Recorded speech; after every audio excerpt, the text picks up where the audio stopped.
Today we'll take the journey to Seattle, Washington, United States of America to meet Michael Ricciardi, winner of 7 Open Innovation Challenges and shortlisted for another 4. He was a professional magician, sleight hand of artist for 15 years until the age of 31. When it comes to the personal side of his life, Michael has his mom, his 3 brothers, and many friends scattered all over the world.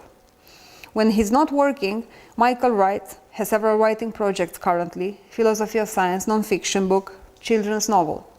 He occasionally makes horror videos, mostly art videos, and videos poems for festivals, art installations. He reads a lot of science-based non-fiction and science journals, usually on a daily basis. Michael has several friends who are accomplished musicians, composers, and so he has many opportunities to hear original music, mostly modern instrumental, free jazz, electronica, indie rock punk. If you ask Michael about his favorite films, music and books, you have to be prepared to take notes. One can write a few blog posts just about that. Recently, Michael had first New York City showing of an artwork at the Hall of Science Museum as part of the juried exhibition Science Inspires Art, The Brain. The problems Michael successfully answered through open innovation were Ford's Innovate Mobility series, create accessories for parked commercial vehicles, fighting Ebola, a grand challenge for development, 2030 innovations in arms control challenge by US State Department, how to augment a camera to do more than take a snapshot, strategy to assimilate unstructured information, what disruptive innovation does pharma need to discover tomorrow's drugs, tech challenge to prevent mass atrocities. Additional shortlisted solutions proposals were employing use through big data analysis, knowing by numbers, it was a concept proposal for indicators of mass atrocity or government suppression, the Economist challenge envisioning and designing the 21st century cyber school, and passenger screening for infectious agents. Michael also shares part of his work, writings and knowledge on OpenOI.org, a sharing information platform founded by award-winning problem solvers. When I asked Michael to give a title to his interview, he answered, Dr. Solve Love, or How I Learned to Stop Wasting R&D Money and Love the Crowd. There is a time difference bridge of 10 hours to reach Michael in Seattle, Washington. Let's take the shortcut and meet him now.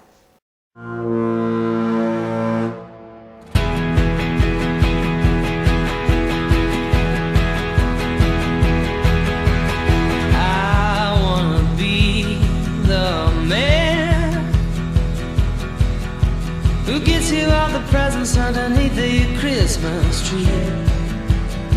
Well, they're all from me. And I wanna be the boy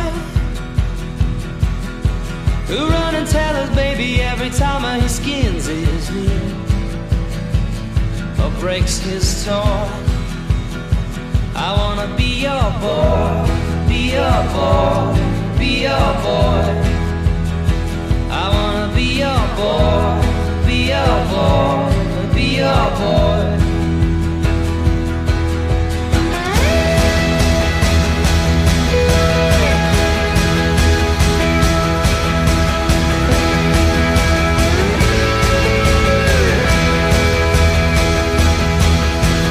I wanna be the man who understands his woman, and you know she do right by me. Oh, you understand? And I wanna be the boy who gets you all the pretty little things in your magazines. Oh, it's such a joy. I wanna be your boy, be your boy, be your boy. I wanna be your boy, be your boy, be your boy.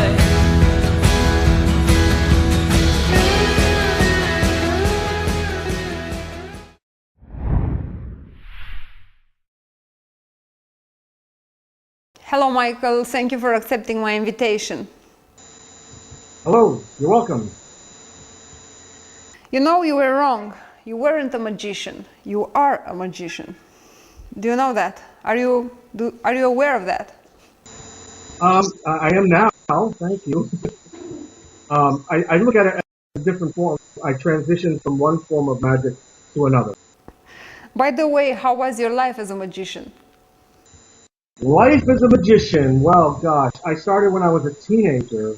When I was 15, I got an agent, booking agent, when I was 16. So while most of my friends were, doing odd jobs or working at McDonald's, I was doing magic and making very good money. And so it was great. I got to travel around and did hundreds of shows, and I learned a lot from it. It was a creative media, inventing one's own illusions. I did mostly sleight of hand and close-up, what's known as close-up magic, and I learned a lot about human psychology, mostly, which was fascinating and sort of propelled my interest in psychology.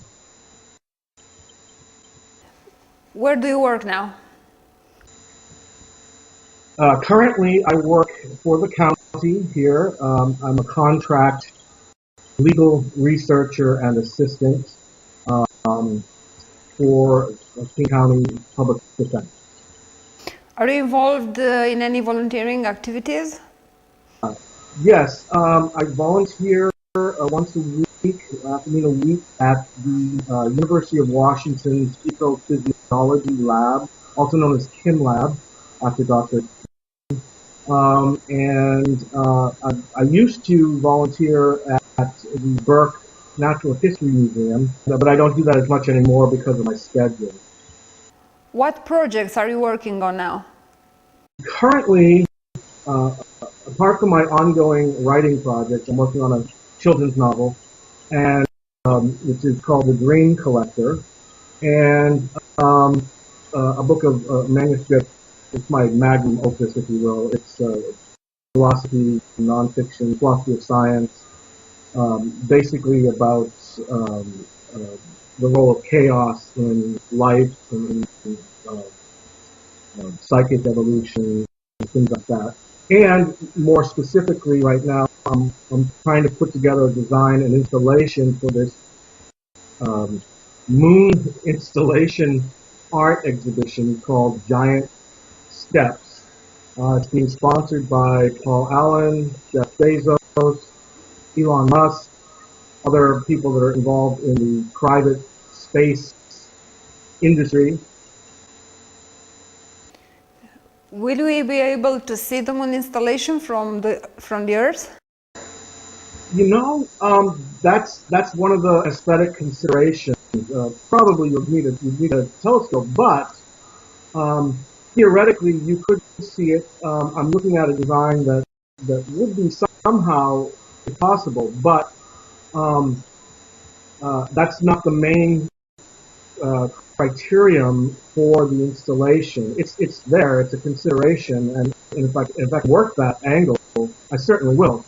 But the main thrust right now is something that is elegant, universal.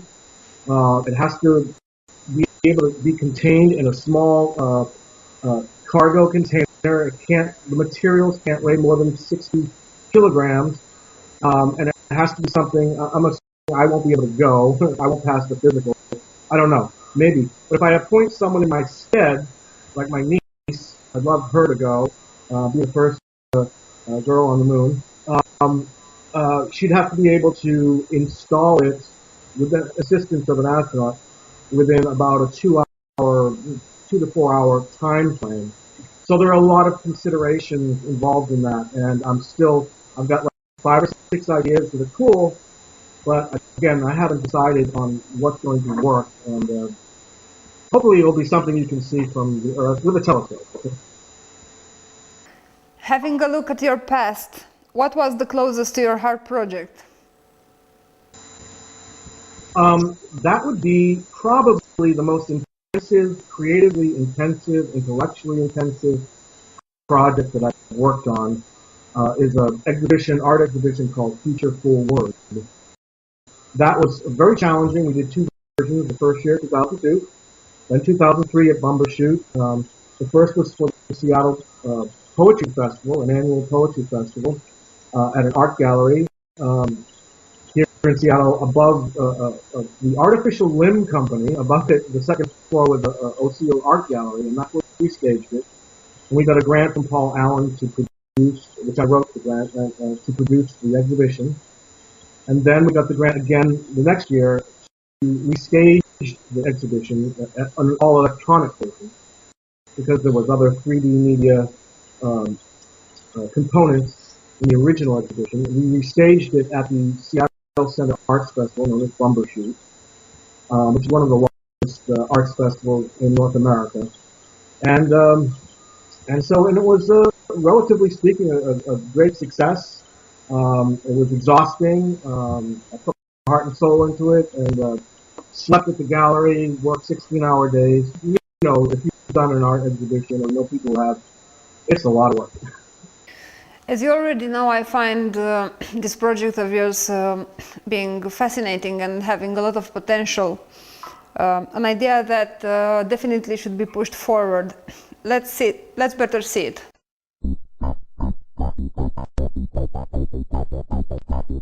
The central installation of Future Forward is the Dynamic Visual Poetry Landscape System, or 𝗏𝗏𝗏𝗏, a multi-user interactive creative tool based upon an original integration of voice recognition, virtual environment, and 3D computer imaging. Animate.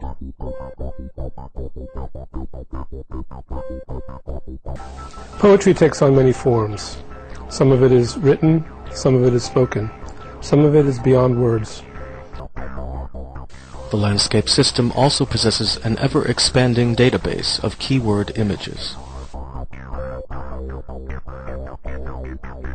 Visitors are invited to explore the landscape, see speech become text become visual poem, and create their own kinetic 3D visual poetry on site. Let's talk about your awarded solutions and about being a problem solver in open innovation. What winning solutions to open innovation challenges you are most proud of?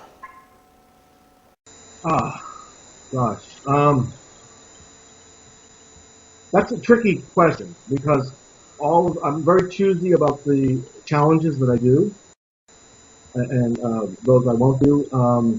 So each of them has a special place in my heart and mind, but probably two. One was actually was the honorable mention that I received. It was the sole honorable mention for the tech challenge. It was the challenge was to identify third-party enablers of mass atrocities. These are entities, people, organizations, companies, etc., that knowingly or unknowingly contribute resources or some type of contribution to mass atrocities that occur all over the world. So I basically did an ecosystem analysis.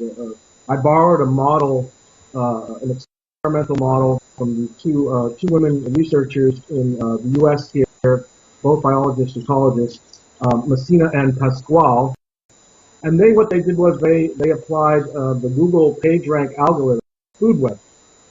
And by doing that, they were able to determine the most critical members of the food web, and were able to reverse engineer the collapse of that food web. So because the challenge, the people sponsoring this, USAID and Humanity United, actually described this ecosystem of violence, I said, why not, if they're calling it an ecosystem of violence, why not just take an ecosystem analysis, this novel use of Google's PageRank algorithm, and apply it to the ecosystem of violence that contributes to mass atrocities. So there were a lot of other details in it. I had a 6-page limit on the proposal.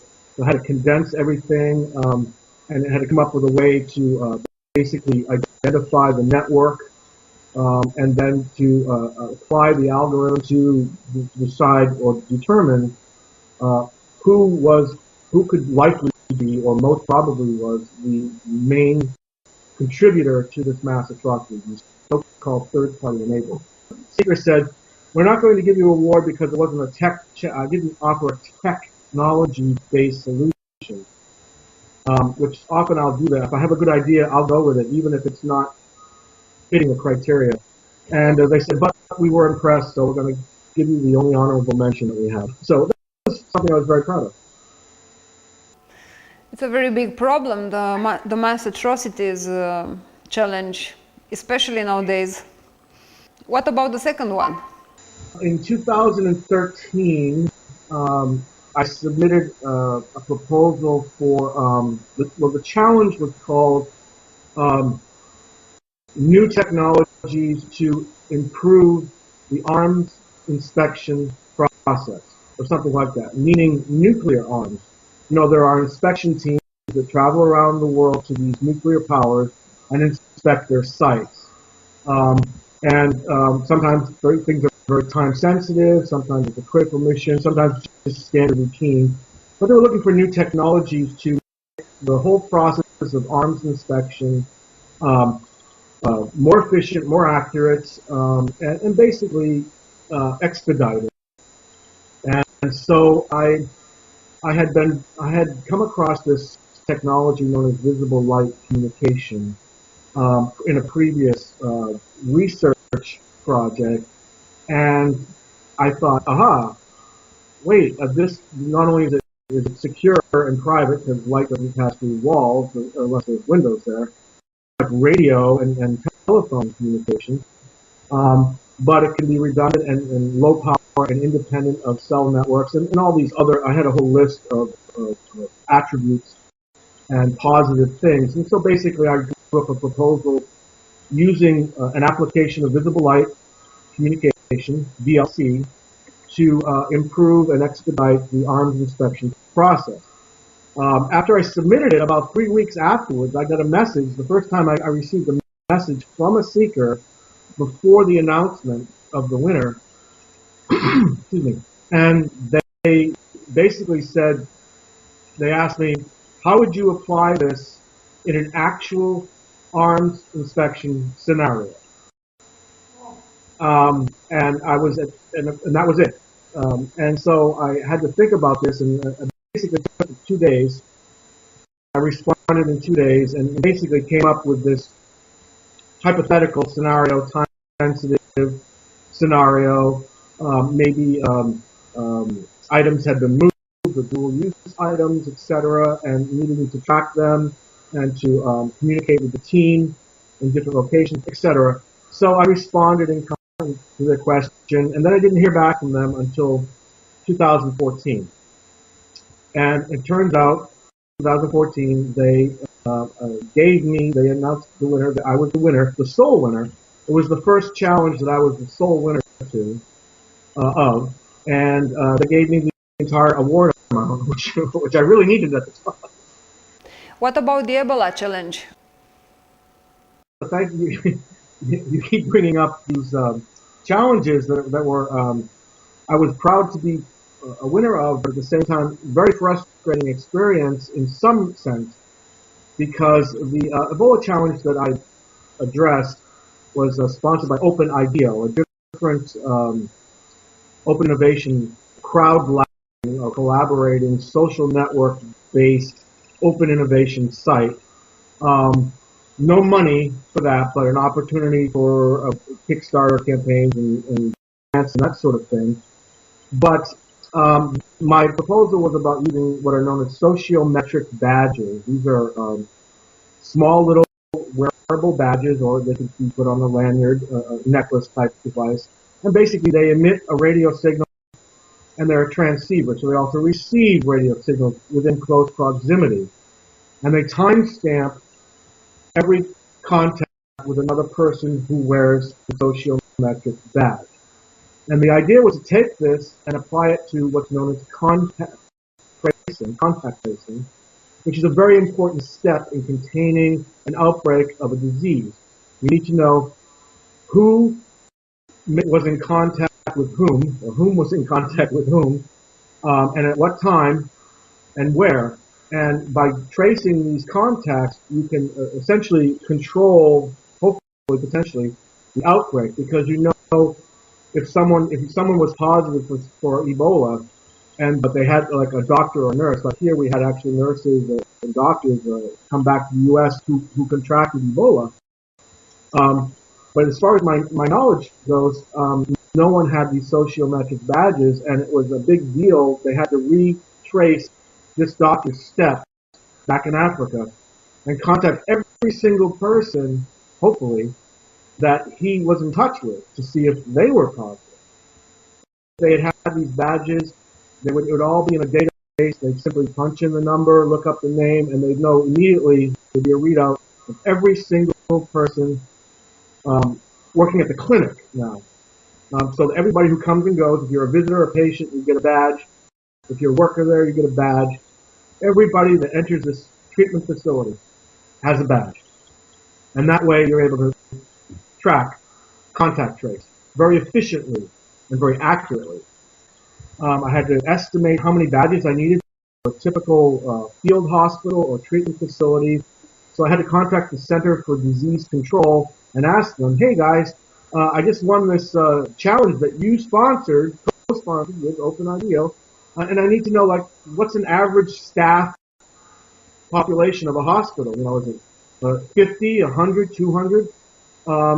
And what's the capacity for patients, etc.? Well, they didn't get back to me till months later, well after when I could have started or successfully concluded a Kickstarter campaign.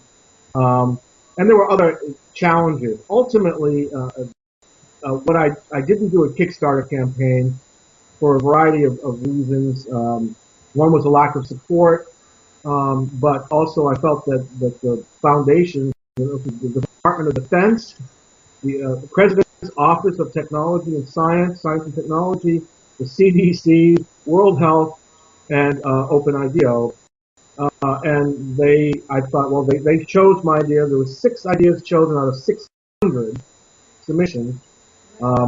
And I thought, well, if they like it so much, why not fund it? I'm certainly not in a position as a single soul solver to implement this global contact tracing technology application on the continent of Africa all by myself, even with a Kickstarter campaign. And the other problem was when I contacted the designers of the Sociometric badges, even though I realized you could reverse engineer and create your own, but that would be time consuming, and I don't have the technical expertise to design a chip, but it is feasible to do a custom chip and do small scale production of it.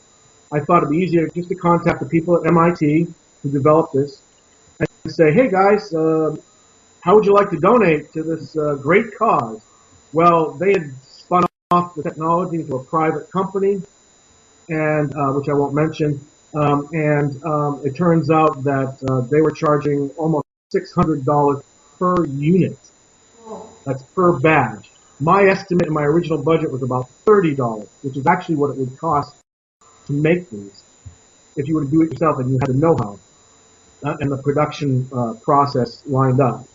So it basically inflated my budget beyond belief, and I basically said, this is beyond my doing right now. It's beyond my capability. I hadn't heard from CDC, others. So basically, I ended up contacting this Ebola working group in Germany, working for a major pharma company in Great Britain, and they were focused on applying and implementing vaccines in Guinea, in Sierra Leone, and other places where the Ebola outbreak happened. And I said, basically, here's all the information, here's the supporting documents on the site, this is the budget, my original budget, it may be bigger now. But since you work for a big pharma company, maybe they can afford it. And anyways, I basically said, here, use it or don't use it, but it's beyond my capability. What happened after you sent all the documents to this group of researchers in Great Britain? Nothing that I know of. I did not hear back from them. What challenges would you like to have won? Yes. Well, there were a couple challenges a few years ago by the Cleveland Clinic. These were biomedical challenges. And I actually get feedback. I had a hand-drawn design, concept design for these medical probes or sensors that were nanotech-based. One of my fascinations is nanotechnology and material science. And I didn't win those, but I got really good feedback. They had some positive comments, but other criticisms like it's too expensive, too complicated, too theoretical. But nonetheless, they took the time to give me positive evaluation feedback. And I saved those and actually have them on a private web page that I use to apply for a grant. The other one, more recently, in fact, this was about a year ago, was the NASA challenge, for galactic cosmic radiation. It was, they were looking for concepts to protect astronauts on a future mission to Mars from radiation exposure. Because the atmosphere on Mars is very thin and highly radio accurate, and there needs to be radio protective. It could be shielding, active shielding, passive shielding, or some other concept. I had two ideas. One, based in reality, with a little bit of theoretical application, and another that was really theoretical, but I really liked it. And I went with the one I really liked, the theoretical one, and I didn't win. And I didn't get feedback either on that particular one, although I did get feedback on a more recent challenge regarding systems capabilities. Again, this is NASA on a Mars, future Mars mission, and they were looking for technologies that would provide key systems capabilities, such as food, water, shelter, energy, medicine, radiation protection, the whole bit. All these system capabilities, sustainable ones, that would allow Earth independence. And on that one, I also got rejected. I did not win, but I got really good feedback from NASA, including basically telling me, hey, this technology, we're already investigating this technology. And it was pretty cutting edge. This is only been recently written about in the journal Science. Excuse me. So I did that. I read the entire details and all the attached documents in the challenge, but they don't tell you what they're already looking at. You kind of have to guess and hope that what you're proposing is different. And even though I integrated this new technology with an existing technology, the 3D lithographic printing, 3D printing, rapid prototyping, and laid out an entire spectrum of applications, they basically said, we're already looking at this, and that my applications were kind of generic. That's what they said, even though I felt that they were highly detailed. So that's an example of, I would have loved to have won either of those NASA challenges, because I love space, and ever since I was a little boy, I've been fascinated with space exploration, space travel, and I would have loved to have won one of those, but I did not. And so those are the ones that I wish. Those are the ones that got away. I think there will be much more challenges with the traveling to Mars thing, and new opportunities to solve this kind of challenges will definitely appear. I hope so. What is the most frustrating and rewarding thing about challenge solving? Oh boy, that's a whole kettle of fruit there. Let's see. Most challenging, what's frustrating is, and you know this yourself from your own successes and tries and challenges, you put a lot of research, a lot of work, typically anywhere from a month, 2 months sometimes, of research, a good solid week of polishing that proposal. I'll stay up 16, 17 hours working on the proposal. You get it in. It doesn't get selected. You don't necessarily know why. It's kind of a black box, at least with some platforms. And then no feedback either, no evaluation. Not even a single line. Now, usually, like with incentive, they tell you there will be no evaluation, nothing guaranteed. So when you do get feedback, it's special, and that's very helpful. And I've been lucky, and I've gotten feedback, evaluations, short evaluations, on about 8 different challenges that I've submitted that did not win, but I did get some valuable feedback. So probably the challenging part is the work that you have to put in. You have to put in time, and you can become obsessive about it. It's very easy. I've had challenges where I was obsessed. That's all I thought about. I ate my dinner. I wasn't working at the time, so that helped. And basically, that's all I thought about. And then you submit it, and there's this sort of mental letdown where it's like, oh, I just spent the last 2 months obsessed with this, and now it's gone. It's submitted. I can't take it back. Now what do I do?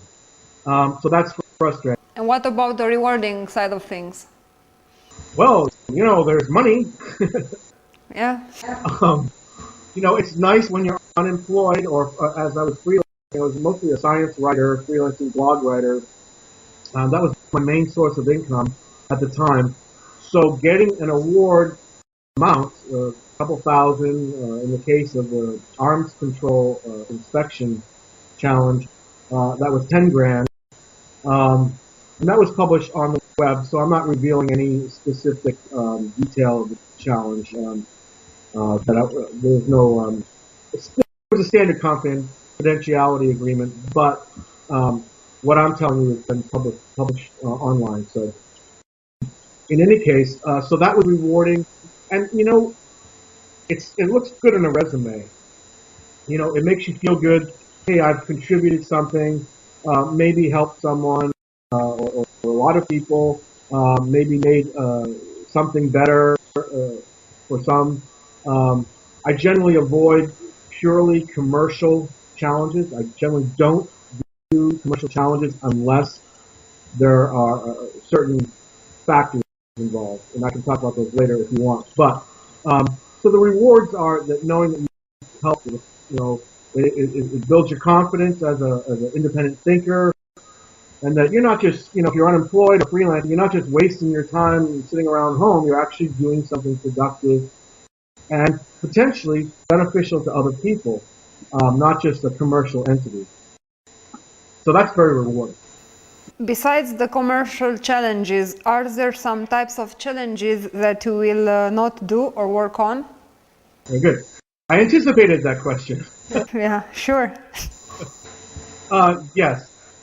If I will do a commercial challenge, if I can inject my own personal aesthetic into the challenge. In the camera one, I injected visual poetry, and that was fun and satisfying. The other has to do if there's an altruistic component. If I know that even though there may be a commercial seeker, that this idea, technology integration, which is mostly what I do, technology integration and designs, can have benefit beyond the purely commercial. For example, the pharma challenge that I won, which was disruptive innovations for new drug discovery, I had an agenda, a secret, semi-secret agenda there, and that was that if this worked, if it could be implemented or developed, and it needs to be developed still to this day, it would eliminate the need to test on animals, like most animal testing. Now, I'm not against all animal testing, but there's some that's unnecessary.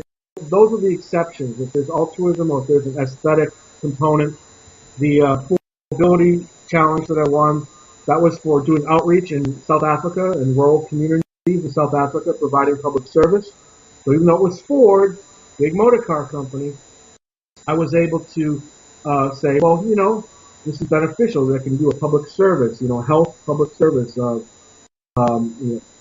key information, survival information, whatever that maybe rural communities need, and exploiting the free service that Ford was providing to help these people as a public service micro-cinema. So I did do that one as well.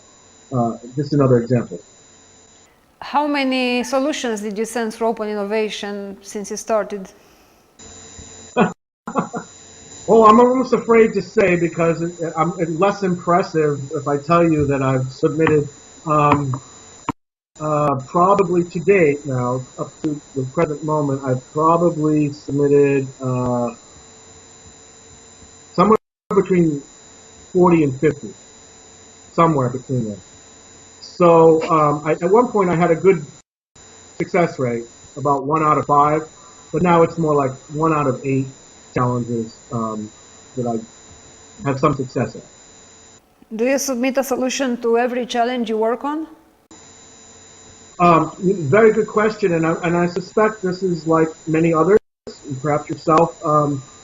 No, the quick answer is no. The slightly longer answer is I have a whole folder full of challenges that I've worked on, research that I've done, even design that I've done that I did not submit to.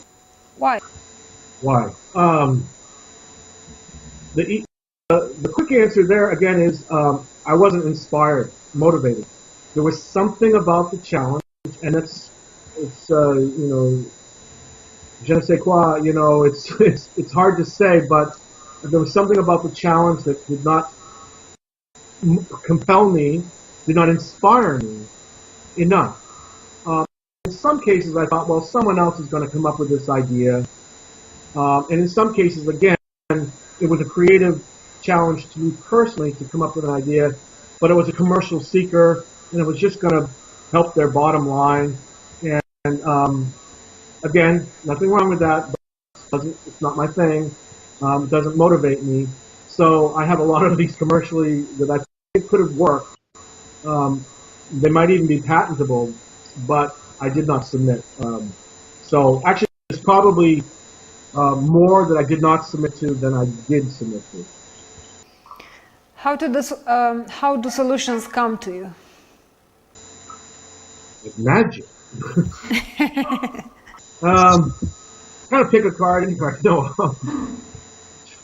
How do they come to me? You know, I'm sure you can perhaps relate, and others can relate, that you read the challenge, and that's the first thing. You read the challenge, or just the title of the challenge, and that's the first thing that has to hit you.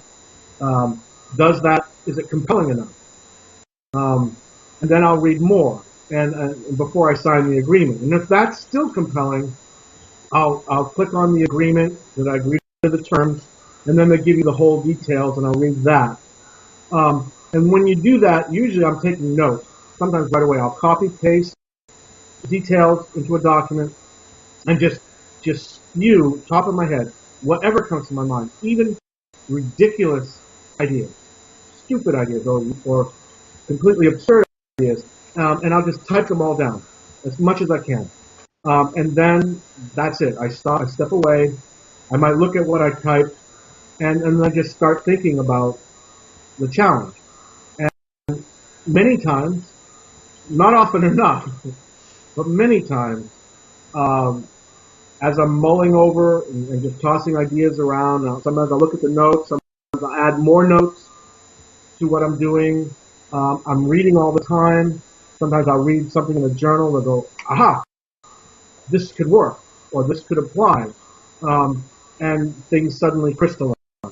And I'm sure you've had this moment yourself, others perhaps as well. There's that wonderful moment where an idea or a bunch of separate ideas, yes, the coalesce, the crystallize, you know what I'm talking about, and boom, you've got it. It's like, this could work.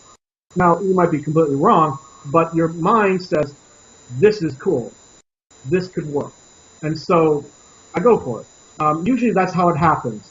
There are a few exceptions where I actually have an idea, and I just develop it very straightforward, very scientifically, very logically, and I submit that. And this doesn't necessarily, by the way, win as a process. The more logical, methodological approach than the inspirational approach. They don't win any more or less. I think the more inspired I am, the more likely it is to win a challenge. But again, I don't win most challenges. So, what open innovation platforms do you use? Most recently, actually, this giant, not the giant step one, there was a new platform I just discovered called 𝗏𝗏. And they do these really unusual challenges, and you can actually, if you have your own challenge, you can go to the site, register, and post your own challenge on the site. It's kind of like a mixture of crowdfunding, crowdsourcing, outsourcing. It's called 𝗏𝗏. And that's brand new. I'm just exploring it. They had another moon challenge for writing and 2D art, which I don't think I won. They didn't like my poetry. I'm kidding. But also, of course, besides 𝗏𝗏, inventive, OpenIDEO, and I subscribe to Top Coder. I am not a coder, although I have a logical mind, so I can formulate high-level or pseudocode, but I'm not a deep coder, and I'm still learning algorithms, teaching myself algorithms.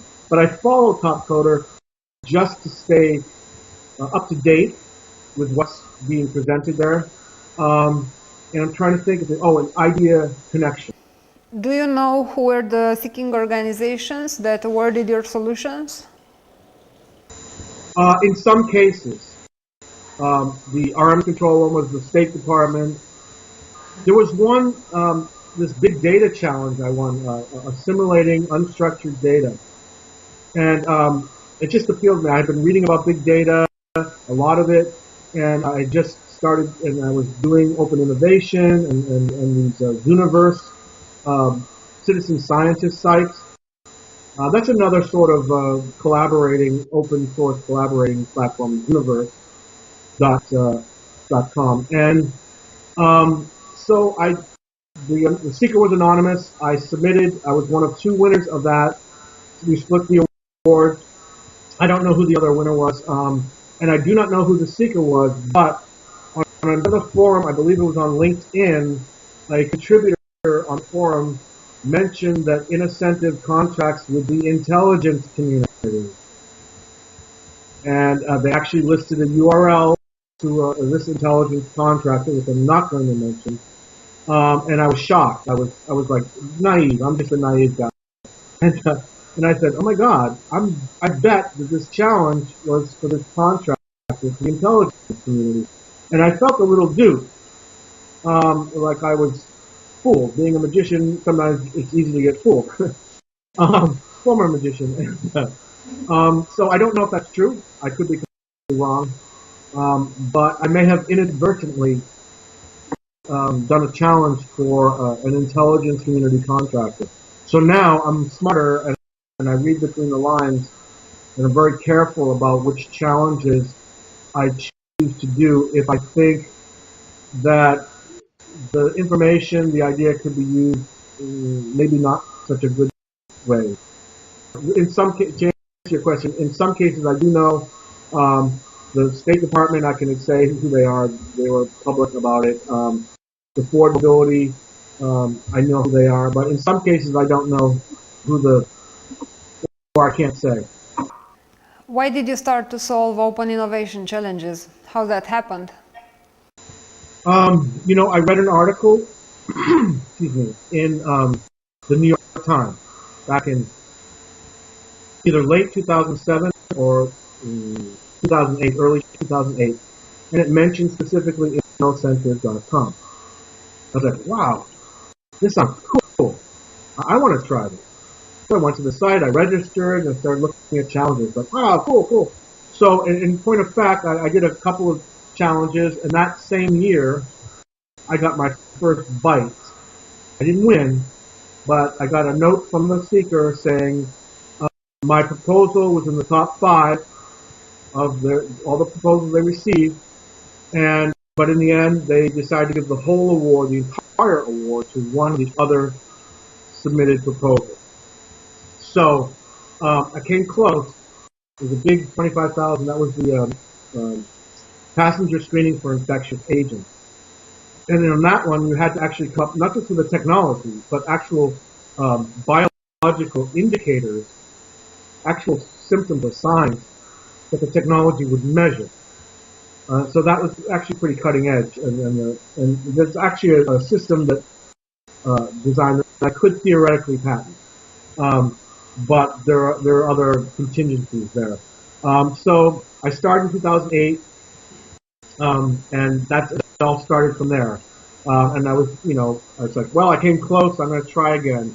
Next year, I got in the top 10 for the Economist Magazine Challenge, the Cyber School of the Future Challenge. Didn't get picked the top 3. I made the top 10 out of 120, but I didn't get the final 3. Here's another example. I didn't get feedback as to why I didn't get picked to the final 3.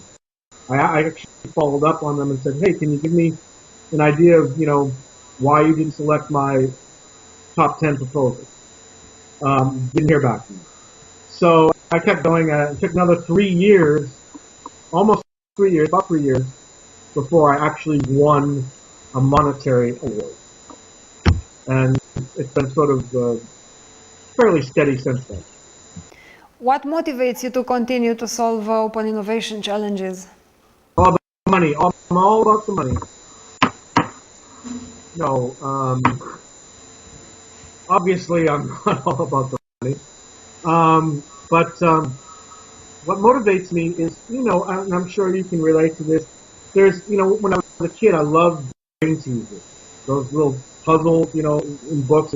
We call them brain teasers. I don't know what you call them in Europe, but they're basically puzzles, logic puzzles. You have to figure out the answer to. And they're tricky. Some are easier than others, but they're tricky. And I love those. So there are doing challenges. It's kind of like being a kid again. It makes me feel young again to like attack a problem. I'm going to figure this sucker out, or I'm going to come up with a solution. And the other thing is, I read so much science and technology material on a daily basis that I need some excuse. Really, I need to do something with all this knowledge, and so part of it is the desire, the love of brain teasers, of puzzles, solving puzzles, figuring out a solution, being creative. It's a really, truly creative, as you know, I'm sure, Gordian, it's a creative medium. It's not like painting or making a film. Those are creative, but it's a different type of creative process, and it can be just as rewarding.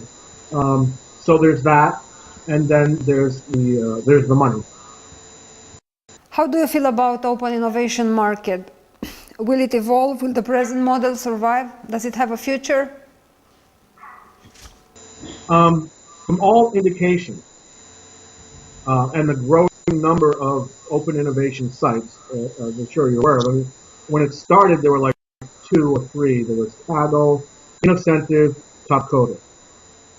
Now there's �sigma9, 𝗏𝗏, Idea Connection, and many, many others that I'm forgetting. HeroX. I see it as growing. I think that nearly every sector of society is either considering or has already tried open innovation, challenge solving for something. Sometimes it's the local city government, sometimes it's an NGO, private companies, of course, the government, individuals even who have challenges they want to solve, clinics. So everybody is kind of jumping on the bandwagon. I think the public awareness of open innovation hasn't quite caught up to the industry awareness of open innovation, but it's getting there. And there are more and more challenges, although a lot of challenges are becoming more data intensive, more big data focused. They want you to take a data set and do something with it, apply an algorithm or mine it for novel relationships, etc. So I do see it expanding. It may be peaking in terms of the number of applications of open innovation. And I think a lot of the sites that we're seeing now will either change in the next couple of years, or they'll fold. They'll just go away. I don't know how OpenIDEO will survive, although they've got a huge global, not quite as big as Innocentive, but they've got a global audience and a lot of young people contributing. So they may stick around. They don't provide monetary awards most of the time, with a few exceptions. So I think that the monetary incentive always works. It's helpful. I think that's changing. Some people see the amounts are getting smaller. I see some that are getting bigger. Right now, it's sort of the Wild West. I think things are peaking and will peak in the next 2 years in terms of the total number of active, successful open innovation sites. But I think the number of users of open innovation will continue fairly steadily into the future. It's not going away anytime soon. How are the open innovation platforms today comparing 5 years earlier? I'm not sure how much it changed. I think that these sites are collecting data. They're collecting data on us, the solvers. They're figuring out. Notice that Innocentive is now, if you're not getting enough submissions, if you've opened a project room but the seeker isn't getting enough submissions, they'll send you an email saying, "Hey, did you forget about this challenge? Are you planning on submitting to this challenge? If you're not, why not?" A very short survey, but basically reminding you, and they want to know, okay, you opened the project room, but you're not submitting, or are you submitting and waiting to the deadline or near the deadline? So they're trying to improve their model and improve their service to the seeker who's paying them for the challenge, and they're learning. I think Innocentive is very good at learning from itself, and others are collecting data, finding out how many are participating, and they're improving their business model. So I think that back in 2010, that was probably just 5 years since the beginning of Innocentive. Probably there were, back in 2010, maybe about 20, 30 open innovation platforms. Now there's probably a few more. But I don't, I do see that there's a steady refinement. And then each site is also trying to get their own novel spin on the open innovation process. There's OpenIDEO, 𝗏𝗏, Idea Connection. They all do overlapping missions. They have overlapping mission statements, purposes, but they're each going for a novel approach. For example, OpenIDEO is also a social media-based model of crowdsourcing, collaborating, open innovation. Innocentive has this team function, but not many people use it, according to Michael Ricciardi. Unless you're actually you have a team already existing, colleagues that you already know. If you and I, if it wasn't for you, I think for the exception that we met up through LinkedIn, other sites, OpenOI.org, but we're rare. Most people who don't know each other, they have been successful, don't collaborate on a team. And we still haven't yet, so. Solvers are not a community. Yes. So there's a community in name, but in practice, it's not quite there yet. OpenIDEO is the only site I've seen so far that actually tries to nurture a community, and it's in their rhetoric and all their letters, and in the way the site is designed, and you get social recognition points, a little pie graph in the corner that you get points for contributing, commenting, etc., etc. And everybody has a score, a social metric score, a social media score that tells other people how much you've participated in, how many comments you've made, how many contributions or proposals you've made, how many narratives you've submitted, etc.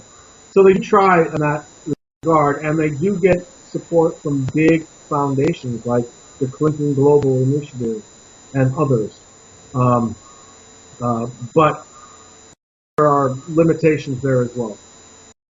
How did becoming an awarded problem solver shape your life? What changed after start winning awards for your solutions? Well, my resume became more impressive. What changed is that I think, and I alluded to this earlier, and that is that there's a certain sense of confidence and pride, if you will, that you successfully submitted and perhaps were awarded money or an award of some kind, even if it's an honorable mention. So it's an acknowledgement of your intellectual, creative contribution. And that is social recognition. And there are studies out there that show that social recognition fires the same circuits in your brain as a monetary reward. Same reward circuits in the brain. Some studies have actually shown that social recognition actually produces stronger neuro firings in your brain, neurostimulation, than getting money. And I think that's the model that Open Ideal builds off of. Of course, it's always nice to get money, but my point is that that there's social recognition. You may not be your close friends; they may not know what open innovation is, but there's people out there in the world that know what open innovation is. They know who you are. If something looks good on your resume, people go, "Hey, what's this? I see this open innovation. What is this? Explain that to me."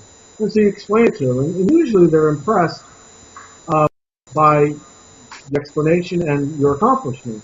So there's that. Again, it's about that having an outlet, a rewarding outlet for your creative intellectual output, and the fact that you've built confidence in yourself. I know a lot of innovators who are not full-time employed for a variety of reasons. They may have been laid off, and so going long-term, they say that the longer you go without work, the harder it is to get work. But I found, even though I was out of work for a year, I was able to get this current job because they looked at my resume and I had all these research. I did all this research, these open innovation challenges, and I was freelance writing. And so you've been busy all this time. I said, yes, I've been busy. I've been working steadily, and in some cases, in a highly productive manner. And I have the proof to show it. I have these awards to show that I wasn't just goofing off or wasting my time, or floundering, or getting depressed, sitting around, gaining weight. Well, I did gain a little bit of weight, actually, but in general, I was being productive. And so I think that's what has changed, was that I have a better resume. I have more confidence in myself as a thinker, as an innovator, as a designer too. I've done all kinds of designs over my life, but these designs, for a system here or a solution here, integration, those were more sophisticated, more knowledgeable, more informed, and I think more important. So I now have that knowledge that I've worked on important challenges. I have contributed in a small way to something important in the world. I am not insignificant. What's your message to human resource professionals and headhunters? I love this question, Jordan. I'm like the worst person to ever ask this question. Well, look, I'm over 50 now. I've been around the block a few hundred times. I've had over 100 jobs in my life. What I would say to a headhunter is, don't waste my time with offering me an ordinary job with ordinary pay, ordinary benefits, sitting in a cubicle somewhere, 8 hours a day, doing what, it's important work for some people and for some companies. It's not my bag. Give me the extraordinary job. Point me in the direction of an extraordinary job. I want, flexibility, creativity, novelty, and I want profit sharing.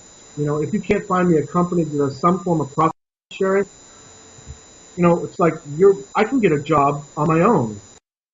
So that's what I would say to a headhunter.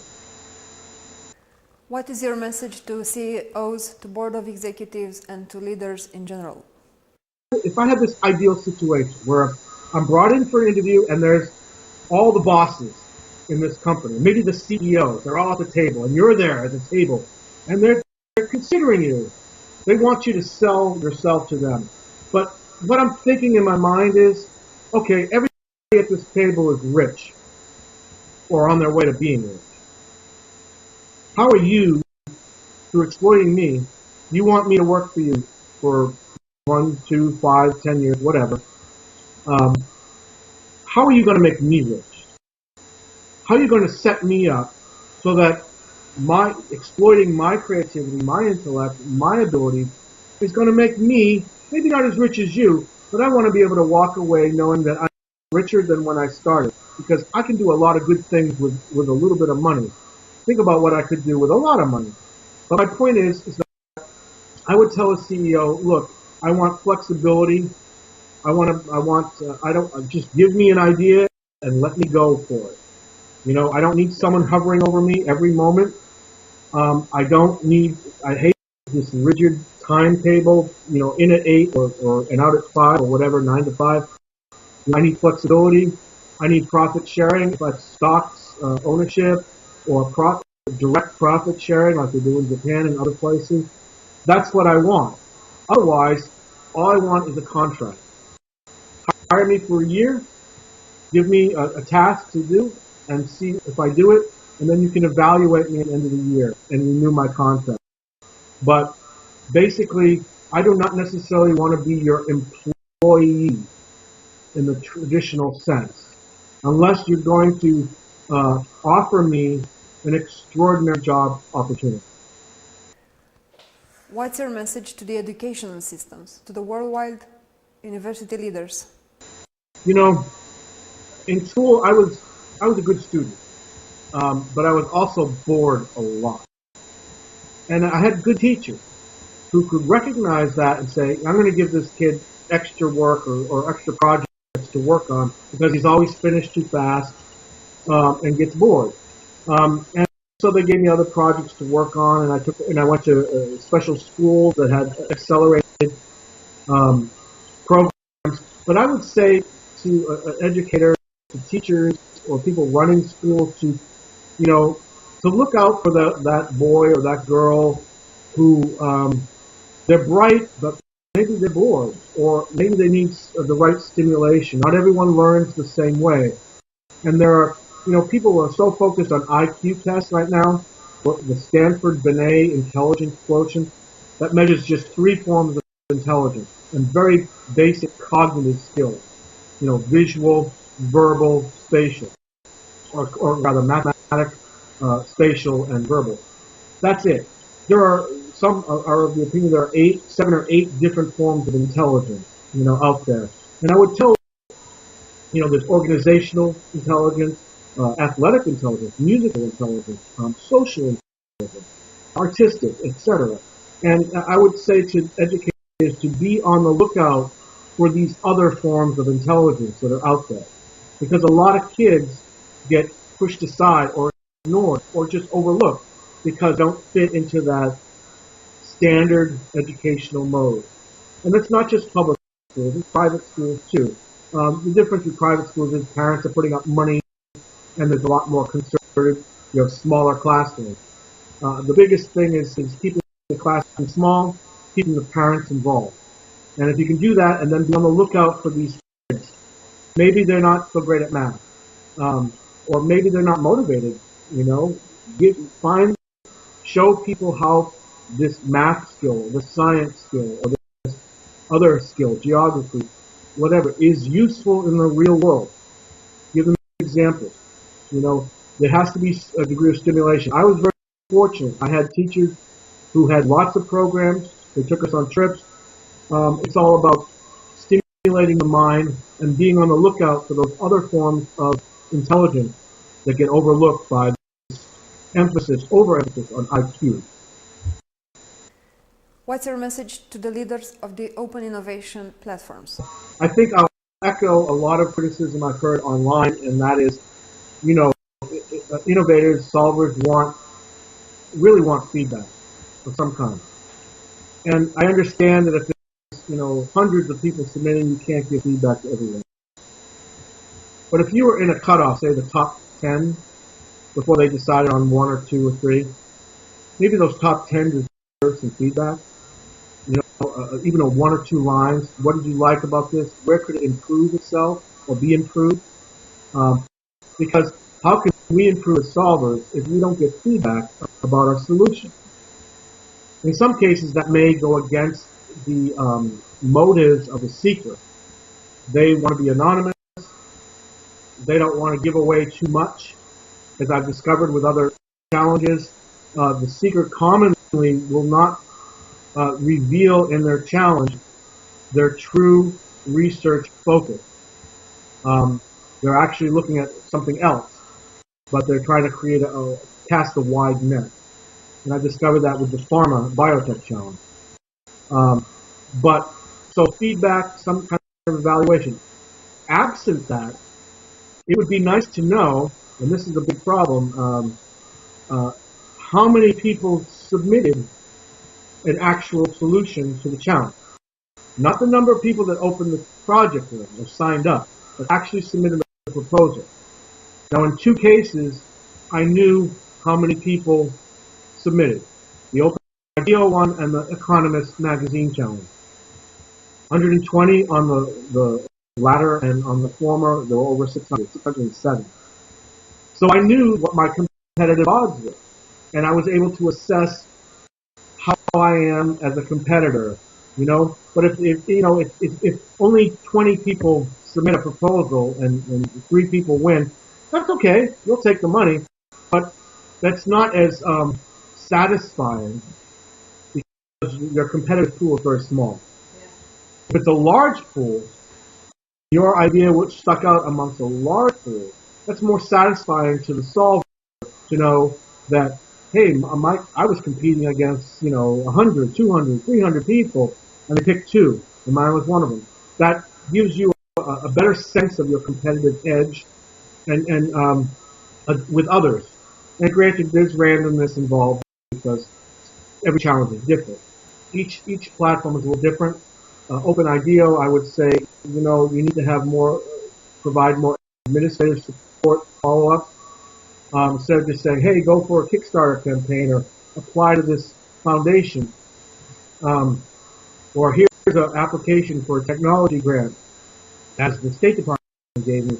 But then I needed my own government contract number, which I asked them about how do I go about getting this, or who do I apply to for this, and they didn't get back to me on that. So there's this follow-up support. If you win a challenge, the seeker is often, remember, working alone. Most challenges are solved by individuals, as you know, Georgia, and they need some support afterwards to direction. Okay, where should I follow this up? How should I follow up? Who do I contact? Who is the person who's in the company or the organization who sponsored or developed this challenge with the platform? Things like that, so that you know how to follow up and proceed. Sometimes they want a request for partners. They want people to collaborate. That's cool. In some cases, they may not necessarily think they need to collaborate, but you might want to form a relationship with the seeker for the future. But that's basically what I would say right now. Again, there's a tendency because of the confidentiality to make open innovation kind of a black box. To its credit, Open IDEO is completely open in terms of the solution. Anybody can go on the site and look at the solution. It's a different species of open innovation compared to incentive, idea connection, etc. So they can't be completely open. They're open to the world as far as who can participate, but the process of decision making, of selection, and of following up, and a contribution by solvers, that's very black box. What would you say to the solvers and to the worldwide talented professionals? I would say, no matter where you are and who you are, keep working at it.